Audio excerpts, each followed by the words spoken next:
मराठीच्या कलाकारांचा उत्साह आपण बघतच आहोत. त्याचबरोबर आपल्याबरोबर प्रणव आहे, आपण त्याच्याशी बातचीत करणार आहोत. कसा होता डोंबिवलीचा उत्साह? अरे खतरनाक, म्हणजे या उन्हात सुद्धा त्यांचा उत्साह इतका आहे म्हटल्यानंतर आता काय म्हणायचं. आणि त्या काय होतं ना, कलाकारांना नेहमी उत्साह हा प्रेक्षकांकडनंच येत असतो. सो मला असं वाटतं त्यांच्या उत्साहामुळे या उन्हातही हे सगळे कलाकार, आम्ही सगळे कलाकार जर उभे असू तर मला असं वाटतं त्यांच्या सावलीमध्ये आम्ही उभे आहोत, म्हणून आम्ही एवढा वेळ उभे राहू शकलो. तू आत्ताच म्हणाला तुझी एक नवीन फिल्म येते, त्याबद्दल काय सांगशील? आज गुढीपाडवा आहे.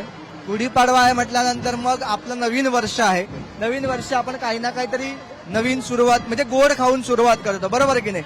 तर तसंच यावर्षी एक गोड फिल्म माझी येते, ज्याचं नाव आहे जिलेबी, ज्याच्यामध्ये स्वप्नील जोशी आहेत, प्रसाद ओक आहे, शिवानी आहे, आणखीन बरेच कलाकार आहेत त्याच्यामध्ये, गणेश यादव वगैरे खूप कलाकार आहेत, पर्ण पेठे आहे. असं आम्ही सगळेच जण एकत्र येऊन ही सिरियल ही फिल्म करतो आहे.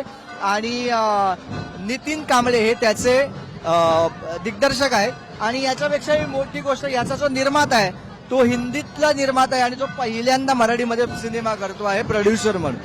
सो मला असं वाटतं की ही गोड बातमी मी तुम्हाला या दिवशी देतोय. आणि फक्त ही का म्हणतो आपण की जिलेबी म्हटल्यानंतर आपल्याला गोड अशीच नेहमी लक्षात येतं, पण ही जिलेबी थोडीशी वेगळी आहे, तर ती पाहायला तुम्हाला सिनेमागृहामध्येच जावं लागेल.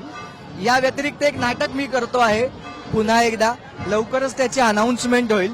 आम्ही पुन्हा काही इंडस्ट्रीतले काही सेलिब्रिटीज आपण जे म्हणतो, तर असे काही कलाकार एकत्र येऊन पुन्हा एकदा आम्ही नवीन नाटक करतो आहोत, जे 44 प्रयोगांसाठी असणार आहे.